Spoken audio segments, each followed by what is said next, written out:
Halo buat semua pengendali air dimanapun kalian berada.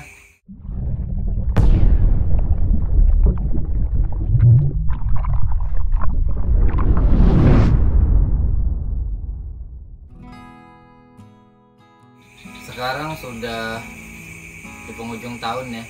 Jadi video ini adalah video terakhir di channel ini di tahun 2021. Jadi kita bakalan ketemu lagi nanti di tahun 2022. Dan yang aku mau bahas sekarang, kita mau recap atau mau rewind ya, dari awal tank yang mungkin menjadi eksperimen pertama yang bisa aku bilang cukup sukses untuk menumbuhkan tanaman-tanaman tersebut. Yang pertama adalah The Power of Pasmal, The Power of Pasir Malang. Nah, sedikit cerita, The Power of Pasir Malang tersebut sebenarnya nggak bisa dibilang 100% eksperimen yang sukses menurut aku. Kalau kalian pengen ngikutin itu silahkan, cuman kalau aku boleh saran jangan kalian ikuti, karena si substrat sendiri hasil olahanku tadi umurnya hanya bertahan di 4-5 bulan aja. Kemudian nutrisi yang ada di substrat tadi benar-benar nggak ada yang bersisa menurut aku, karena tanamannya udah pada nggak sehat semua.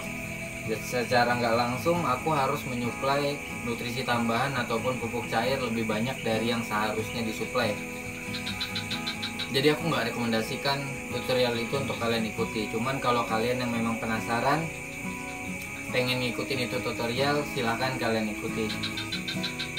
Itu kesimpulan aku ya, simple. Sebenarnya belum pernah aku beberkan ini, cuman untuk jangka panjang hobi kalian bisa bertahan, aku sarankan kalian mending ikuti tutorial video yang berikutnya. Nah, eksperimen kedua yang menurut aku bisa panjang ya, umurnya bisa lama banget, itu adalah The Power of Silica.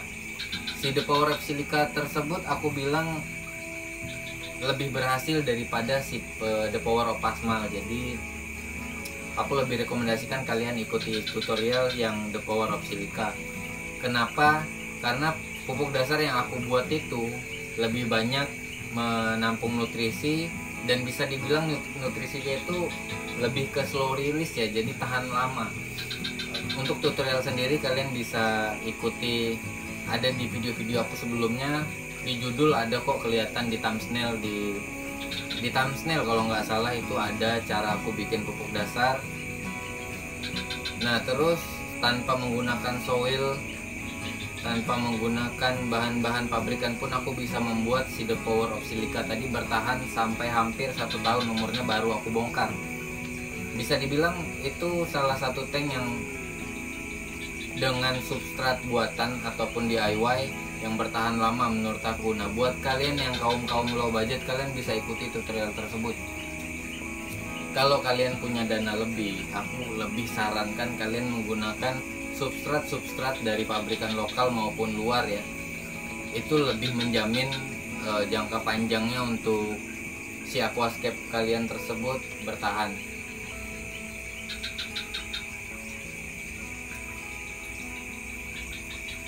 Terus yang mau aku bahas sekarang itu masalah alat-alat yang harus kalian sediakan sebelum kalian memulai hobi aquascape. Nah, sebenarnya simple sih aquascape itu. Poin pertama yang paling penting yang harus kalian siapkan itu adalah sistem filtrasi. Sistem filtrasi yang mumpuni di sini aku bilang sistem filtrasi yang bisa muat media biologis lebih banyak, yang bisa mengelola ataupun mengurai kotoran-kotoran yang dihasilkan oleh semua benda yang ada di dalam akuarium kalian tersebut lebih maksimal. Kenapa begitu? Karena media biologis yang luas bisa menampung bakteri baik atau bakteri pengurai di dalam si filtrasi tersebut. Jadi itu harus banget kalian pikirkan di awal sebelum kalian membuat sebuah aquascape. Yang kedua, cahaya dan CO2 itu menjadi faktor yang sangat gamblang ya, bisa dibilang CO2 tersebut nggak wajib kalian punya selama kalian bisa memilih kategori tanaman-tanaman yang bisa bertahan di cahaya rendah maupun tanpa injeksi CO2. Jadi hanya mengandalkan CO2 terlarut yang terjadi dari riak air ya, pertukaran gas di udara maupun dari air yang baru kita suplai. Secara nggak langsung kalian bisa harus mengalah untuk terus rutin mengganti air yang ada di aquascape kalian. Terus pemilihan substrat tadi sudah aku jelaskan. Tanaman, di sini banyak banget yang salah cara memilih tanaman ketika kalian baru pertama kali memulai aquascape. Aku bisa memberi sedikit saran berdasarkan pengalaman ya. Ketika kalian baru pertama kali terjun ke dunia aquascape, maupun mungkin kalian yang biasa bikin aquascape tapi gagal terus, coba kalian ikutin step yang dulu aku pakai ya. Kalian coba dari awal menggunakan tanaman dengan kategori low atau kategori yang nggak terlalu banyak kebutuhannya, kayak cahaya rendah dia bertahan hidup, terus tanpa injeksi CO2 dia tetap bisa subur ataupun bisa tumbuh ya, walaupun nggak terlalu maksimal dibandingkan kita suplai CO2. Nah terus ketika kalian tanam itu, tanamannya tumbuh, tanamannya subur, kalian boleh upgrade lagi ke tanaman yang kategorinya ke medium ya, dari low naik ke medium. Ketika kalian nanam ke kategori medium tadi, tanamannya juga tumbuh, tanamannya juga subur, baru kalian pikirkan naik ke kategori tanaman yang lebih expert lah ya, lebih agak intens perawatannya atau kategorinya high. Cuman dengan tanda kutip kalian harus bisa sediakan kebutuhan mereka itu lebih maksimal lah ya. Kalau kalian naik ke kategori medium pun secara nggak langsung kalian harus bisa sediakan injeksi karbon dioksida ataupun CO2. Nah apalagi kalian naik ke kategori yang high, kalian harus bisa sediakan cahaya yang kategori wattnya ataupun nilai parnya itu lebih tinggi dari yang medium ataupun low ya. Jadi itu hal yang harus kalian pikirkan. Nah terus yang menjadi polemik di kepala aku tuh sebenarnya para seller tanaman akuatik. Aku nggak menjelekkan kalian para pedagang-pedagang tanaman akuatik, cuman secara nggak langsung alangkah lebih baik kalian itu ketika mempost satu produk ataupun satu tanaman, satu jenis tanaman lah, itu kalian tulis di deskripsi kategori si tanamannya tersebut, kebutuhan cahayanya, apakah dia butuh CO2, butuh injeksi CO2. Jadi biar para penghobi baru yang biasa aku sebut, aku nggak mau nyebut pemula karena semuanya sama-sama pemula, sama-sama masih belajar ya. Aku pun kadang masih, sebelum aku menanam suatu tanaman yang mungkin baru pertama kali aku tanam kayak jenis Pogestemon helveri, ini tanaman yang baru pertama kali aku tanam loh, aku nggak pernah nanam si Pogestemon helveri. Tapi sebelum aku menanam ini, aku pelajari dulu si Pogestemon helveri tadi butuhnya apa, kategori airnya apa, aku belajar di situ. Nah buat kalian yang mungkin nggak paham dengan parameter air ataupun sumber yang kalian pakai itu parameternya isinya apa-apa, aku sarankan kalian coba main di tanaman kategori low kategori low dulu ya, jangan langsung main di tanaman yang kategorinya itu lebih susah. Aku jamin kalau kalian langsung main ke tanaman yang lebih susah, gagal sih kalau menurut aku, karena pengalaman aku sendiri, aku itu berawal dari tanaman yang mudah banget buat tumbuh. Bahkan Egeria densa pun yang salah satu tanaman hama yang tanpa perlu ditancap, cuman diambangkan aja itu bisa tumbuh, itu pernah aku tanam zaman dulu. Kayak si water spread itu juga pernah aku tanam. Kalau kabomba pernah sih, cuman kayaknya nggak lama karena dia aku tanam umurnya 2 hari sampai 3 hari sudah panjang, akhirnya bosen kan aku keluarinnya saking overgrow-nya tadi. Nah mungkin balik ke yang tadi masalah seller tanaman akuatik ataupun mungkin ke si pembeli ya, aku bisa sarankan ke kalian ketika kalian mau beli tanaman itu kalian tanyakan ke seller aquatic plant yang bakalan kalian beli. Kalian tanyakan dulu, kalian nyiapkan equipment di aquascape yang bakal kalian bikin itu, ukuran tanknya berapa, watt lampunya berapa, terus ada CO2 nya atau enggak, sistem filtrasinya kayak gimana, coba kalian jelaskan kepada seller tanaman akuatik tersebut. Terus minta rekomendasi tanaman apa aja yang bisa aku pakai di cahaya yang aku sediakan di akuarium yang udah aku sediakan, kayak gitu sih menurut aku.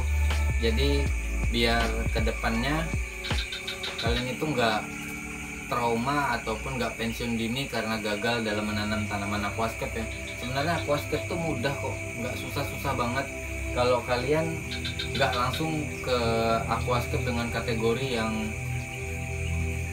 berat sih menurut aku, kayak tanaman yang high atau langsung main di tanaman rotala. Terus beberapa hari ini juga lagi ricuh di sosial media masalah banting-banting harga jual tanaman akuatik. Kalau aku sih persetan lah ya, karena aku ini penghobi bukan pedagang. Kalau tanaman semakin murah ya kalian yang bisa menikmati. Cuman kalau aku pribadi, aku lebih senang menggunakan tanaman yang jarang banget dipakai dengan orang. Nah terus masalah air, dari video-video yang sebelumnya kalian selalu bilang Om hoki karena airnya bagus, sumber airnya bagus mendukung buat tanamannya. Sebelum ini aku kan beberapa kali pindah tempat ya, kayak yang di galeri yang lama itu kan menggunakan air sumur bor juga, cuman kadar mineralnya itu tinggi banget. Terus yang di rumah satunya yang waktu The Power of Asmal tadi itu kan menggunakan PDAM, kaporitnya gila, terus mineralnya juga gila. Kalian bisa cek yang live streaming aku zaman dulu yang aku menjelaskan air itu. Aku sampai rela beli tabung free filter ya, atau filter housing buat ngefiltrasi sebelum air masuk ke dalam tank. Jadi jangan dikira aku bisa menumbuhkan tanaman tadi karena airku bagus. Seperti ini aja, dari yang Pogestemon Helfree yang dikirim oleh Om Rimba Borneo atau Aquarimba ya. Sebelumnya aku nggak pernah nanam tanaman ini. Kenapa? Karena aku pikir tanaman ini tanaman yang susah banget, karena nggak semua orang bisa nanam si Pogestemon Helfree. Tapi sebelum aku menanam, aku usahakan research terlebih dahulu. Aku cari tahu apa kebutuhan si Pogestemon Helfree. Jadi sebelum itu aku pelajari dulu. Makanya dari tank yang ini kan awalnya aku bikin kategori airnya itu soft ya, nggak langsung main di medium sekarang. Tapi ketika si Pogestemon Helfree masuk, air di tank ini mau nggak mau aku naikkan ke medium ya. Bayangin dari kita main TDS aja sih, nggak usah jelaskan secara rinci kayak main KHGH dan lain-lain, karena alat aku udah nggak pernah beli lagi. Aku tahu parameter air ini ya mungkin bisa berubah ataupun balik lagi berjalannya waktu ya air, karena hujan juga bisa mempengaruhi si kualitas air tersebut. Cuman secara nggak langsung aku sudah mengetahui ini parameter air. Jadi secara nggak langsung pun aku berpatokan dari nilai TDS tadi sudah nggak salah, karena ya aku bilang tadi sebelumnya, TDS tadi berfungsi ketika kalian mengetahui kadar zat terlarut yang ada di air kalian. Jadi si TDS tersebut pun bisa menjadi patokan buat kalian, patokan kalian mengganti air juga bisa, karena mereka Green Aqua pun juga kayak gitu kok. Nah sekarang sudah memasuki umur 4 hari setelah si Pogestemon Helfree masuk, dan mereka aman-aman aja, nggak ada masalah yang terjadi. Dia nggak melting, tetap tumbuh. Daun-daun yang dari awal masuk pun nggak ada masalah, nggak ada kekurangan lah ibaratnya.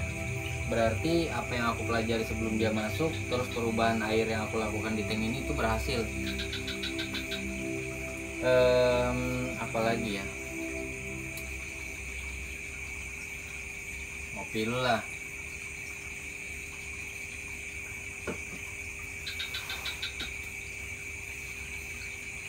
Nah mungkin itu dulu ya, sedikit kita bercerita di akhir tahun kali ini, dan kita bakal bertemu lagi nanti di tahun depan, tahun 2022. Kita bakal ngebahas apa ya nanti, kita lihat aja nanti. Kayaknya aku bakal nyeting tank yang ukuran 30 tinggi 40 itu kayaknya. Akhir kata, jangan pernah lelah buat maintenance. Rawat airmu biar airmu yang merawat tanamanmu.